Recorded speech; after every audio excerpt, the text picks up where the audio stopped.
Hai sayang-sayang yang lagi megang handphone, kembali lagi ketemu sama aku Novandia. Nah kali ini aku agak kalem. Kenapa kalem? Karena tips yang aku kasih juga untuk cewek-cewek.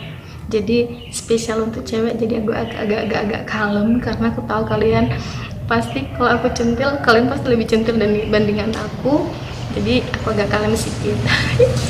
Aku malu. Baca. Nah, ini videoku kali ini khusus untuk cewek-cewek karena aku mau ngasih tips untuk cewek-cewek gimana sih caranya supaya jadi menantu idaman. Sebenarnya bukan menantu idaman sih ya, sebenarnya jadi menantu yang sebenarnya gitu. Bukan jadi idaman, tapi tips untuk menjadi menantu yang seharusnya. Apalagi bukan untuk aku nih orang Batak ya, dan aku baru Batak, jadi aku mengalami melihat dan menyaksikan gitu ya, banyak banget teman-teman aku yang aku perhatikan sekarang menjadi menantu yang menurut aku tuh nggak sesuai, nggak seharusnya gitu. Jadi aku memberikan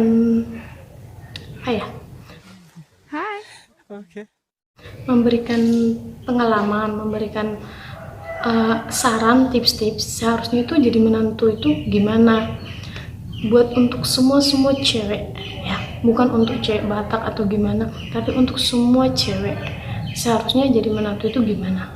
Jadi buat sayangku yang lagi nonton ini, jangan sampai kamu nontonnya tanggung, karena nanti jadi sesungguhnya juga setengah. Kamu harus nonton sampai habis supaya kamu juga jadi benar-benar menantu yang sesungguhnya, menantu yang benar-benar menantu gitu, bukan hanya seseorang yang datang numpang ke rumah laki-laki, bukan.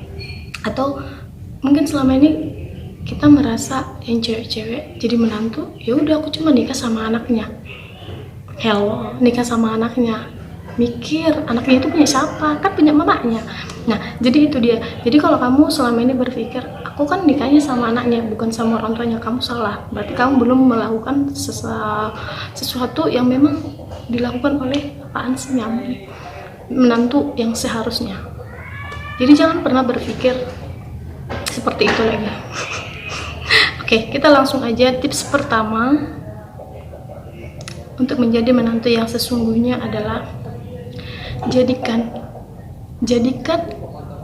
ibu mertuamu, ayah mertuamu seperti ayah dan ibu kandungmu.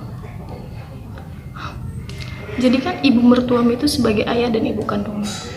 Karena gini ya, kamu benar menikah dengan anaknya, tapi kalau kamu hanya datang ke keluarga dia dan bersama dengan anaknya, kamu salah.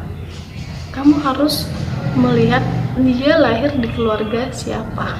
Dia punya banyak keluarga di sini, terkhususnya kedua orang tuanya.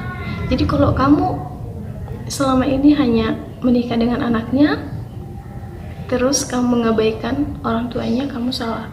Kamu harus menjadikan kedua orang tuanya juga sebagai orang tuamu. Contohnya, ya contohnya, orang-orang kan kalau baru nikah itu kan tinggal di rumah si cowok. Kadang kalau cowoknya mapan sih langsung punya rumah sendiri ya. Tapi kan biasanya masih tahap tahap beradaptasi dengan namanya keluarga kecil. Jadi masih singgah entah berapa minggu di rumah orang tuanya. Nah selama kamu di rumah orang tua kamu, di rumah mertua kamu harus melayani mereka selayaknya orang tuamu. Jangan sampai kamu biarkan dia nyuci piring, mama mertua kamu nyuci piring, kamu main handphone. Atau mama mertua kamu kerja di ladang atau nyuci kain atau ngerjain apapun, kamu nonton TV. Itu namanya kamu kurang ajar ya. Aku nih cewek ya, kali ini aku marah sama kamu karena kamu kayak gitu. Jadi jangan kayak gitu. Kamu harus membantu dia. Kalau kamu gak bisa mengambil semua pekerjaan orang tua itu, mama mertua kamu, setidaknya kamu harus bekerja sama mengerjakannya. Karena kalau kamu hanya nonton TV terus megang handphone, percaya sama aku, suatu saat menantumu akan lebih parah darimu. Camkan itu. aku kejam ya. Sebenarnya aku nggak kejam, aku hanya menyatakan yang seharusnya. Jadi menantu itu harus mempunyai hati yang benar-benar sebagai anak. Karena kita datang ke keluarga itu, kita harus beradaptasi di dalam keluarga itu, bukan menjadi bos di dalam keluarga itu. Itu dia ya, kamu harus menjadikan mama mertuamu atau bapak mertuamu menjadi orang tuamu.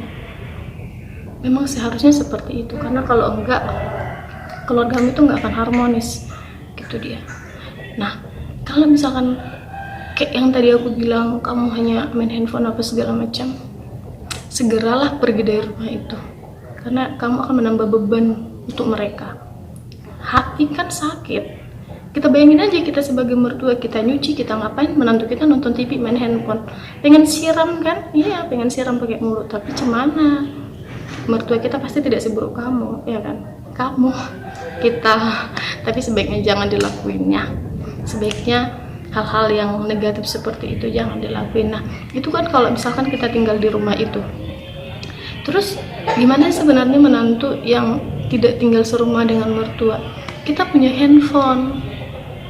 Walaupun kita nggak bisa ngasih perhatian penuh, kita punya handphone untuk selalu nanya kabar, gimana, sehat enggak, apa segala macam, memperhatikan, memperdulikan. Bukan malah selama berminggu berlarut-larut kamu nggak peduli sama orang tua kamu, orang tua dari si laki-laki, nenek dan kakeknya anak-anak kamu. Itu kamu salah kalau kayak gitu. Jadi seharusnya menantu itu harus komunikasi terus, harus tahu kabarnya terus. Namanya kita kan udah menjadikan dia orang tua kita juga. Gitu. Jadi terus komunikasi. Terus kalau kalian memang tinggal sekota atau sekecamatan, sekampung, sering-sering lah mampir ke sana bawa makanan. Gitu. Harus kayak gitu. Karena banyak banget aku lihat sekarang ini menantu-menantu kurang ajar sih menurut aku ya. Kurang ajar aja gitu. Dia nikah sama anaknya, mengambil anaknya dari rumah itu, lalu membiarkan aja gitu orang tuanya, nggak memperhatikan gimana keadaannya, nggak memperdulikan, nggak menyayangi. Halo, itu manusia atau enggak? Aduh maaf nih ya sayang ya, mungkin videoku ini terlalu kasar karena memang aku sedih gitu lihat banyak banget mertua-mertua yang kurang akur sama menantunya ya, karena kadang menantunya seperti itu. Tapi video aku selanjutnya aku bakalan ngasih dari sisinya mertua, sisinya laki-laki gitu, dari sisinya saudara-saudara. Jadi jangan lupa pantengin terus channel YouTube aku dan subscribe. Nah, aku kan gini ya, sebenarnya aku biasanya ngasih tips itu 4 ya kan, tapi aku ngasih tips ini sebenarnya cuma 1, yang tadi menjadikan mertua kamu itu sebagai orang tua kamu. Cuman itu, karena kalau kamu ngelakuin itu udah melakukan semuanya, nggak ada lagi bla bla bla bla. Kalau kamu menganggap dia orang tuamu, kamu pasti melakukan hal-hal yang positif, hal-hal yang menyenangkan, hal-hal yang berguna, hal-hal yang sesungguhnya dilakukan oleh menantu. Hanya 1.